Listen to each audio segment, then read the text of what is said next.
Hi, this is David with DK Cattle Company. Today I wanted to make a quick video talking about how to start homesteading now. So let's say you have big dreams of starting a homestead or buying a homestead or moving out of a more urban environment into somewhere rural and gardening and having animals and stuff. Well, in this video I want to talk about my experience so far and how you can start this year right now instead of waiting for something on the horizon. Early 2022, I read a book by Stephen Ranella called Raising Outdoor Children in an Indoor World. It's a really good book, especially if you have kids. It kind of teaches you how to make the most of the situation that you're in and get your kids outside and into nature as much as possible. But what that book really opened my eyes to was that I was living at my parents' house at the time, saving money for a farm, and I kept telling myself, kept looking at that horizon of like what I'm gonna do when I have a farm, and I'm gonna raise these animals, I'm gonna have these animals, and when I have a farm, and when I have a farm, but I wasn't doing anything in the here and now. And I kind of realized that I was so focused on looking to that horizon that I didn't see what was at my feet. And that spring we got chickens for the first time because I was stuck in my parents' house. I knew I couldn't have cows, obviously, but I knew I could have chickens. So I started where I could, and I got chickens that year, and I learned a lot about chickens, and that started our journey. And then we eventually bought the farm about a year later, and then we've been doing this for a year. But we jumped in where we could. And that's kind of the point of this video, is that instead of looking at a distant horizon that may be far off for you or very close, think about what you could do here and now. So shifting that focus, let's talk about kind of the most restrictive environment that I can think of and then work out from there. First, let's talk about what you can do if you live in an apartment or a townhouse or a condo with very restrictive rules and not a lot of space.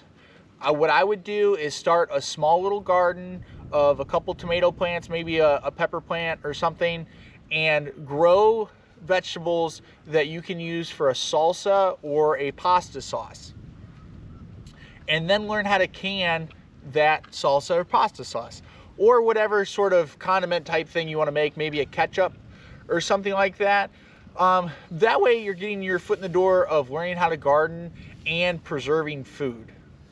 From there, as we move out from a restrictive living situation like that and get into more of a suburban neighborhood with tight community regulations, whether that be an HOA or the city or township or whatever itself, saying maybe no chickens or certain parameters for gardens and things of that nature, I would just take that small tiny garden that may be just a windowsill in an apartment and make that a space in that backyard, whether it's 50 square feet or a quarter acre.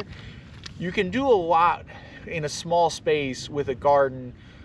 Tomato plants, peppers. Try to take that sauce that you made in that apartment and try to make all the ingredients instead of just one or two ingredients, or try to make 50 jars instead of 10, or just grow that to a bigger level. Again, focusing on learning how to garden and learning how to preserve your own food, which is a very valuable skill set to have. As you grow out from there and you have less restrictions, let's talk about adding laying hens and getting chickens onto your property. You don't need a lot of space for chickens. I would not free range chickens on a small property just because it's kind of rude to your neighbors. Your neighbors don't want to homestead, you're homesteading. So I would keep them in a run on a smaller situation. But chickens are a very good investment to start getting a source of protein every day with laying hens. And then from there, if you can have laying hens, if you're allowed to have laying hens, you would be allowed to raise meat chickens as well. And that's a really good way to get into meat production on a property. They require extremely little space. They require less space than laying hens. And that's a very good way to learn how to raise your own meat, process your own meat, and kind of get into the next level of self-sustainability in terms of providing your own food.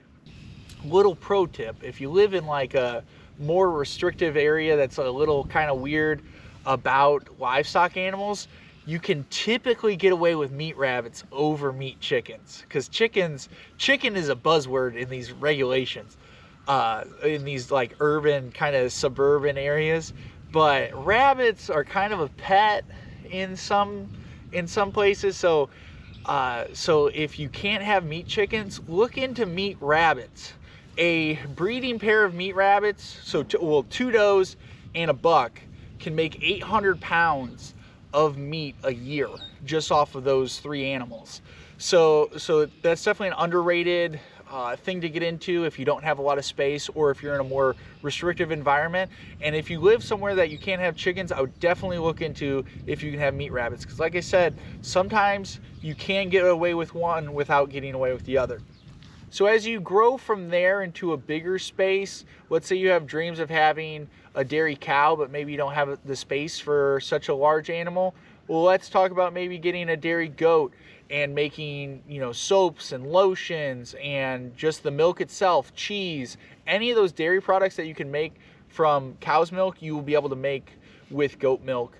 And that would be a good entry point into that dairy space. So from then on, that small space up, there's really nothing holding you back from having any animal. You might not be able to have the scale that you want, but having a few animals of whatever you're looking to get into should be no problem. I have a prior video talking about the minimum amount of space you need for a cow, and another video talking about good fencing solutions for livestock that's pretty cheap. So watch those videos if you're interested in that. But in those videos we talk about you don't need a lot of space. The only difference between a cow with all the space in the world and no space at all is the amount of hay it needs a year. But that's really the biggest difference there. So don't think that you need acres and acres of land to get into homesteading. Really the purpose of this video is for someone who is in a situation like mine where they had these dreams of having a small farm or a homestead, and you have this dream on the horizon and you think it's going to happen years from now.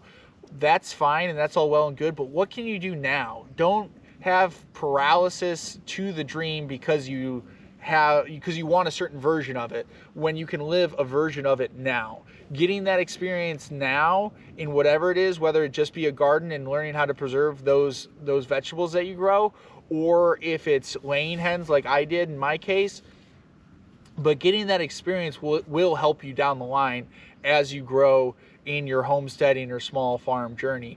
So I kind of use this video as maybe an inspiration to get going. And if you have any questions, please leave them down below in the comments. I want to, as the channel grows, I want to do Q&A episodes and answer questions and give my opinions about stuff that you guys actually care about. So please leave questions down below in the comments, and like this video and subscribe to our YouTube channel. Have a good day. Bye.